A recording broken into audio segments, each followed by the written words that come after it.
Assalamu alaikum boys and girls, welcome to the online classes arranged by the classic school system.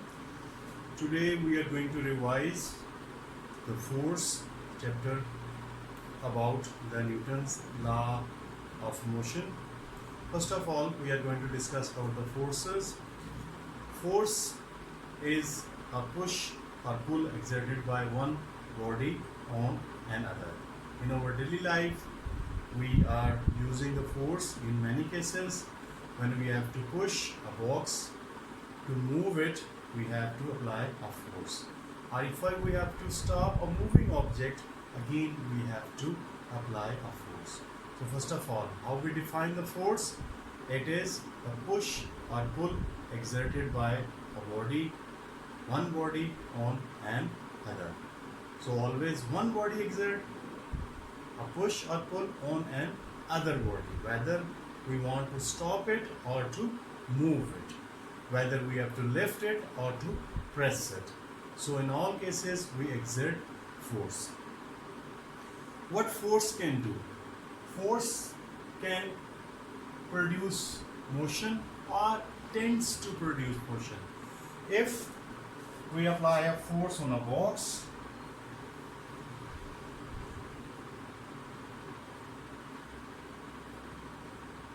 and if it moves or accelerate,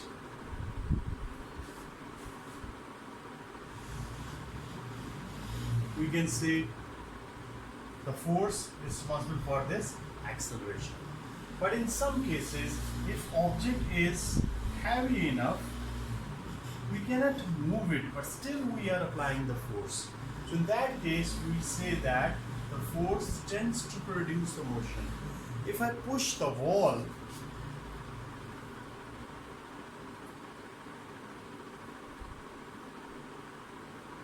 it's obvious that whatever the force I apply, I cannot move it.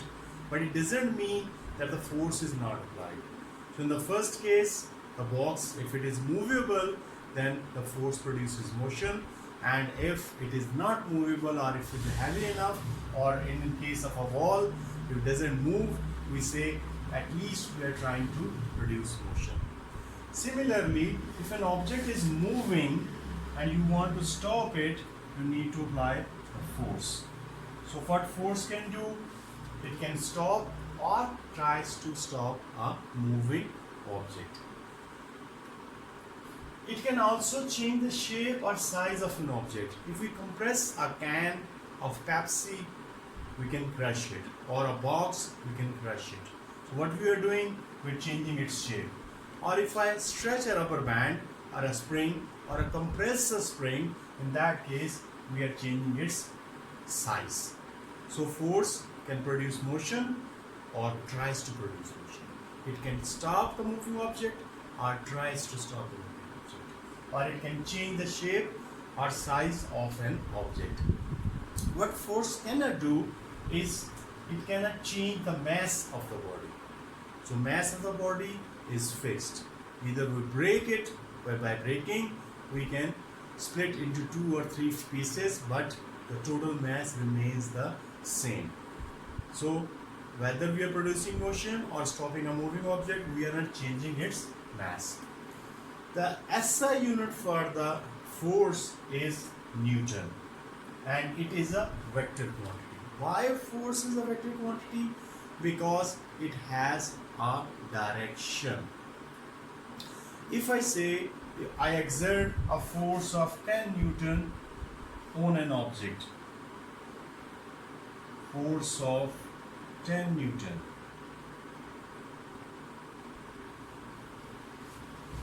where, in which direction? I haven't mentioned here. So I must mention the direction. If I say I am pushing, it means I am applying the force in this direction away from my body. If I say I am pulling it, it means I am applying the force towards me. If I say I lift it, to lift the object I have to apply the force in upward direction. If I say I compress it, for compressing I need to apply a force in downward direction. Excuse me. In all these cases, I have mentioned the direction. If I simply say I am pushing, it means force is away from my body. If I say I am pulling, it's towards my body. So my direction is mentioned.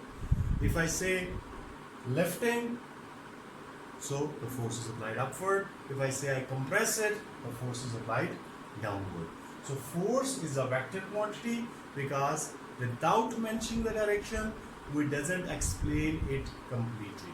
So to understand it completely, we must have the direction of the force. Another physical quantity that we use a lot in physics is the resultant force.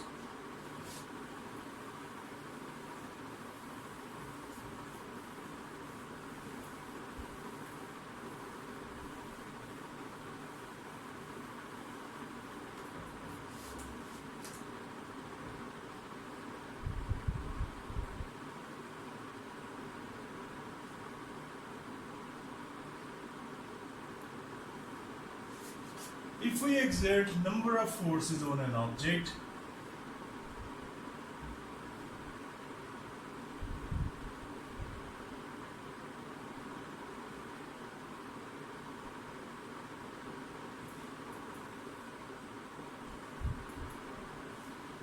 if I exert two forces of 3 Newton and 2 Newton towards the right and 9 Newton towards the left, then resultant force on this object is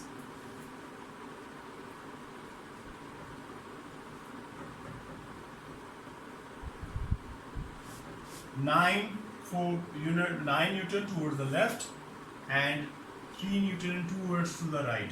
So these 5 Newtons cancels the 5 Newton of 9 Newton acting towards the left. So I left with 4 Newton and that force is towards left.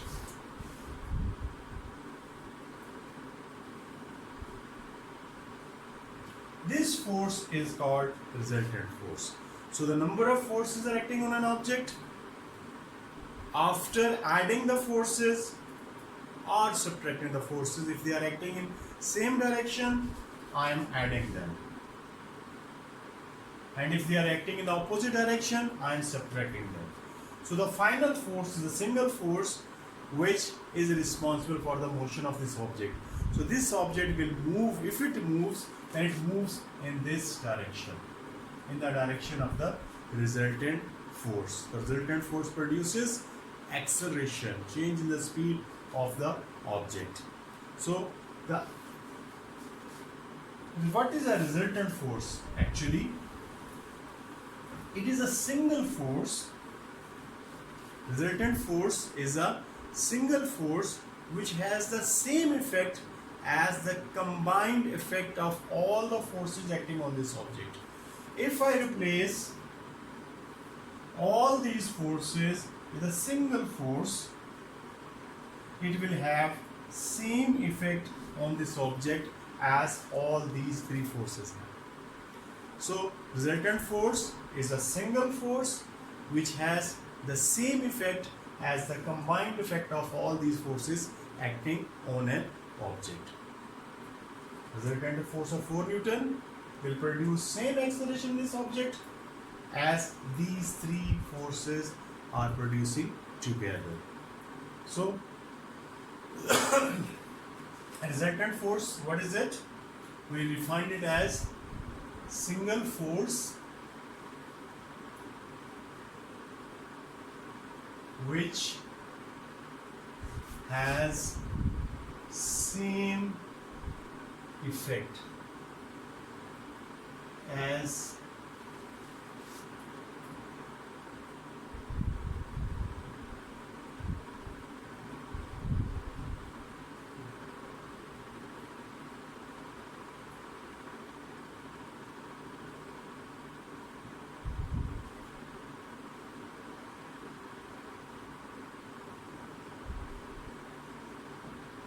So it is a single force which has the same effect as the combined effect of all the forces acting on an object.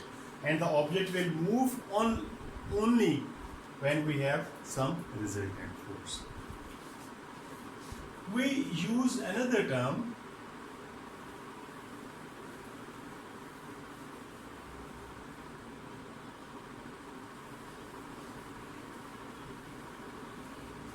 that is balanced forces.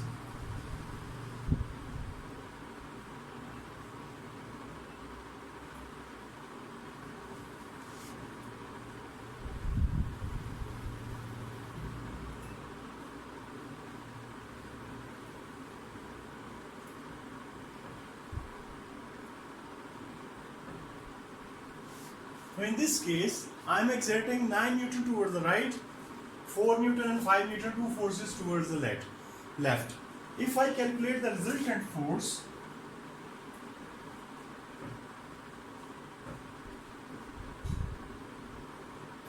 four plus 5 minus 9, that will be 0 Newton.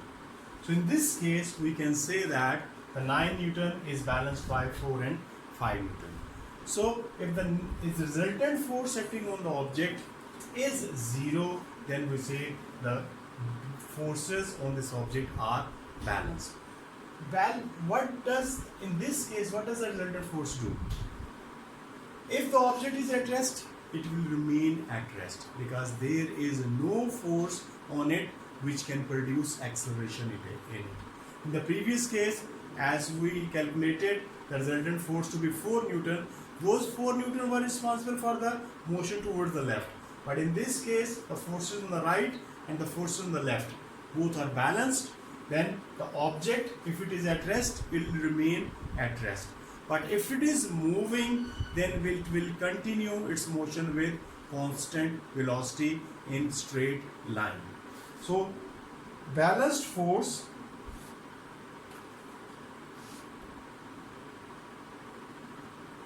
cause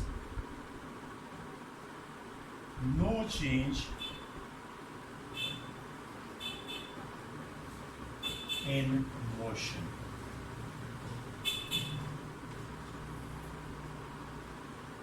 Body at rest remains at rest. Body in motion continue or keep moving with constant speed in straight line. So balanced forces means the resultant force is 0. If resultant force is 0, keep in mind, it's very important, if resultant force is 0, then body at rest will remain at rest. There will be no change in its motion.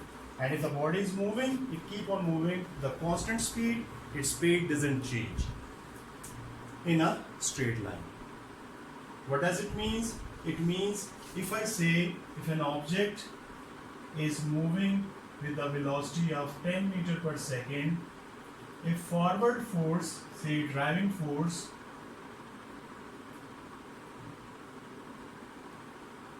and the backward force, friction,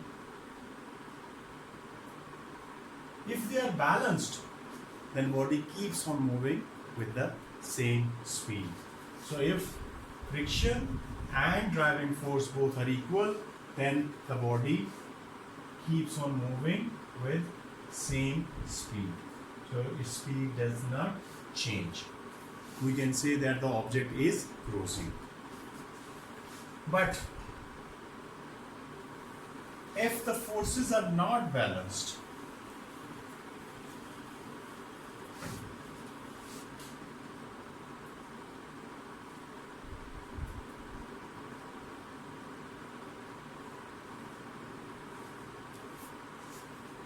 like if I say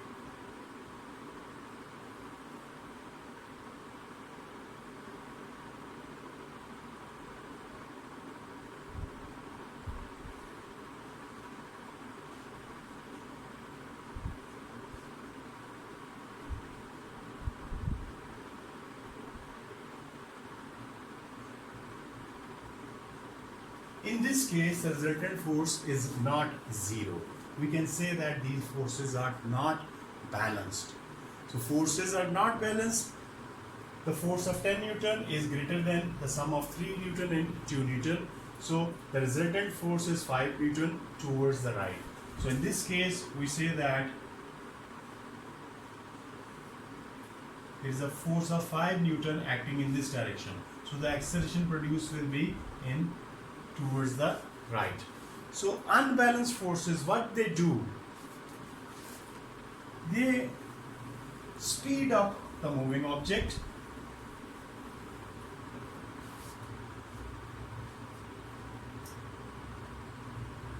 If it was at rest, then they cause a body to move.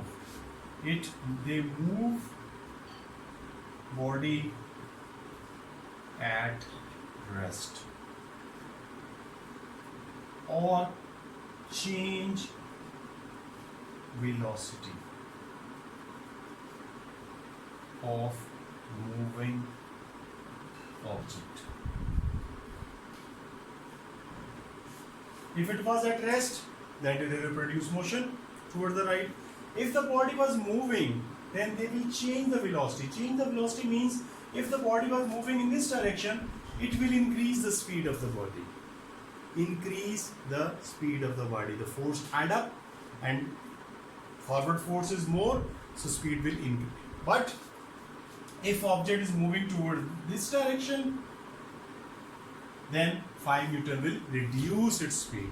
So the resultant force, if it is not zero, it can slow down the object or it can speed up the object. Both things can happen. Or if the body is at rest, it can move the body at rest.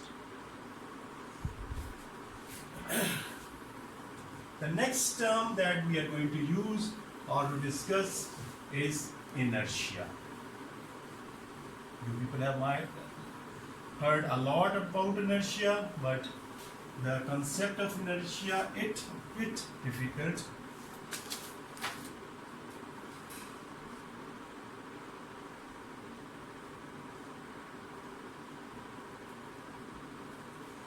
Inertia is the property of matter due to which every object opposes the change in its state.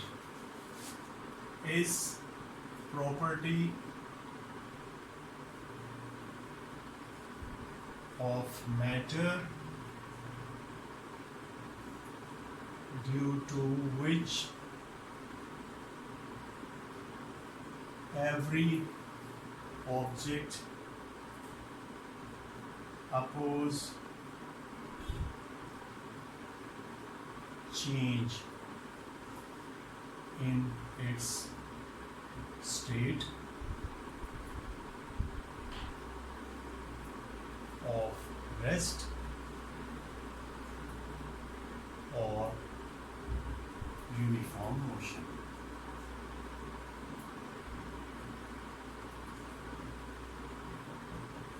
What does it mean? It means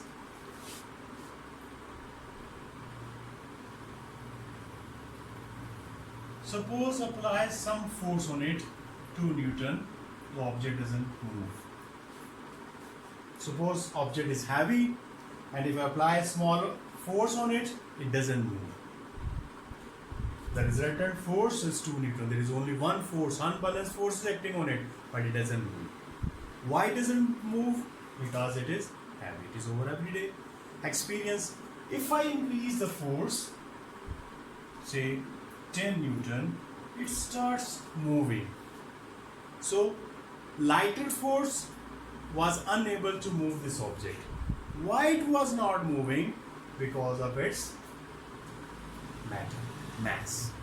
Because it is heavy, its mass is huge, so it is need a lot of force just to start moving.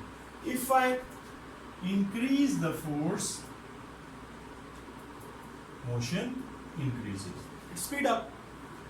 But if I decrease the force, it may stop. So initially it was at rest. It was difficult to move it if it is heavy.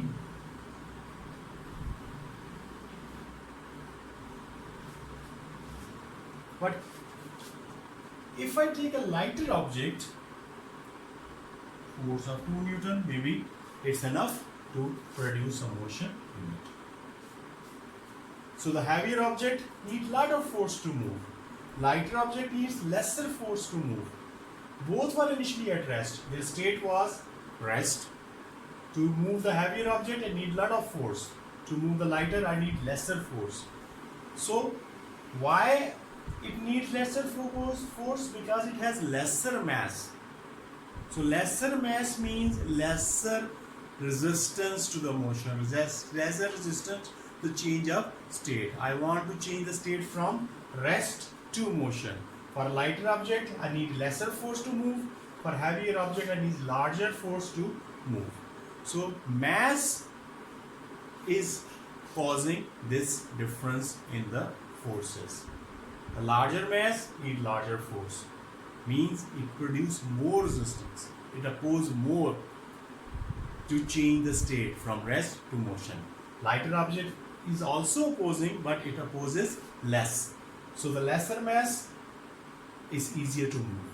Heavier mass is difficult to move. Similarly, if these objects are moving, say they are moving with a velocity of 5 meter per second, both are moving. Which one is easier to stop? Heavier or lighter? Because they are moving at the same speed, but they have different masses. It is over everyday experience. If I say a car is coming towards you and a bicycle is coming towards you, both are traveling at the same speed. If I give you an option to stop them, you will definitely choose a bicycle to stop. Because it is lighter, so it is easier to stop the bicycle. If I try to stop the car, it is not possible for me because of its mass. So heavier object, if it is moving, heavier and lighter objects, if they are moving with the same speed, then to stop it, I need a lot of force, maybe say 10 Newton. To stop this object, I need either moving in this direction, suppose. So I may need 2 or 3 Newton just to stop it. So heavier object is difficult to move because it opposes the change in the state of rest. It doesn't want to move, so I need a lot of force to push it. Lighter object is easier to move because of lesser mass, it has lesser inertia, lesser opposition, so its change of state is easier. Similarly, when they are moving, heavier object is difficult to move. I need a lot of force to stop it. Heavier object is difficult to stop if it is moving. Lighter object is easier to stop. So the difference in these two is the mass. So mass is causing this opposition in the change of state. Whether they are moving, we want to stop. So motion to rest is a change of state. Motion to rest is a change of state. So in both cases, the inertia plays its role. So inertia, because of heavier mass, it possesses more inertia, so it needs more force to change its state from motion to rest. It has lesser mass, lesser inertia, so it needs lesser force to change its state from motion to rest.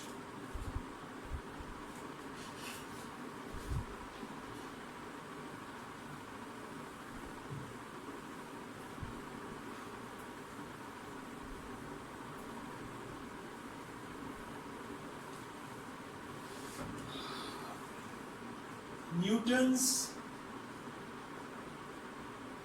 first law of motion. This law is also called the law of inertia.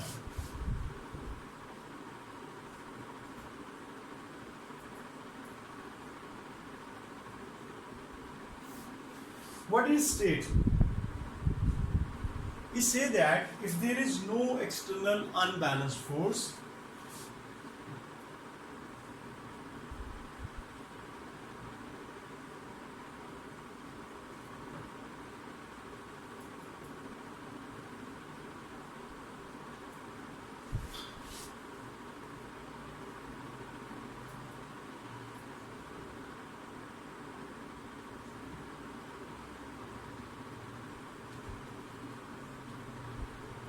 if no external unbalanced force or no resultant force is acting on object, then body at rest remains at rest.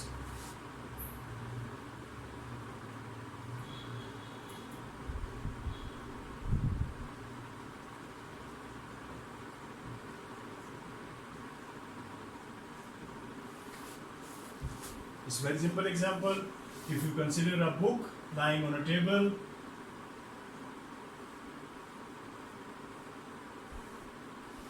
at rest, its weight is acting downward, and the reaction of the table, an equal reaction of the table, is acting upward. Both forces are equal and opposite, cancel the effect of each other. There is no resultant or no unbalanced force acting on it in forward direction or backward direction, or in upward direction or downward direction. There are only two forces acting on it, weight downward and the reaction of the table upward. Both these forces are equal and opposite, they cancel the effect of each other. There is no forward force, there is no backward force. So there is no unbalanced force acting horizontally, and there is no unbalanced force acting vertically. So the book remains on the table forever unless we push it or we lift it. So when we push it or lift it, we are exerting unbalanced external force. So without an unbalanced external force, it remains on the table forever, because there is no unbalanced force acting on it. There are only two forces, weight and the reaction of the table. They cancel the effect of each other. There is no vertical force, unbalanced force. There is no horizontal unbalanced force. So it doesn't move at all. So this is because of its inertia. It doesn't change its state. But if I lift it, if I apply a force in the upward direction, this force is external force or unbalanced force. So this force make it to move upward. Or if I push it, so in this case, this force is the unbalanced force or external force which causes it to move. So unless these forces are not there, it doesn't move. Second condition, the second part of the statement says the body in motion keeps on moving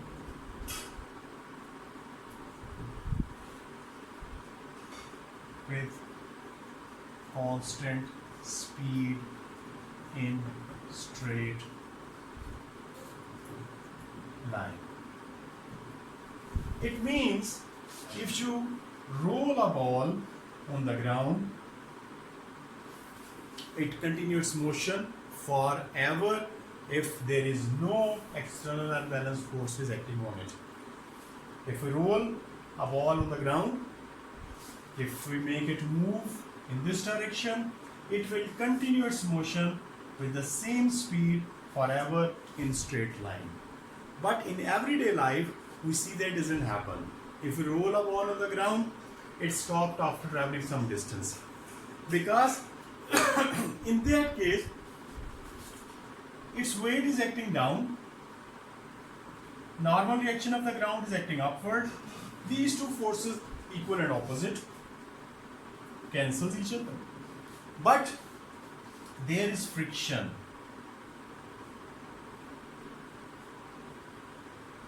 Friction of the ground and the air resistance as well, which are unbalanced external forces, which make it stop.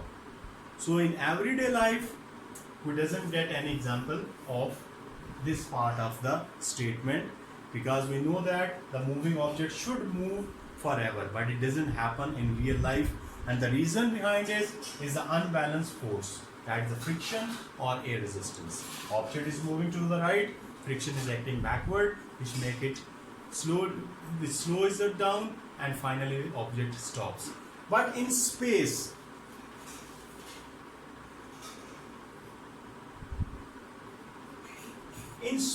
if we launch an object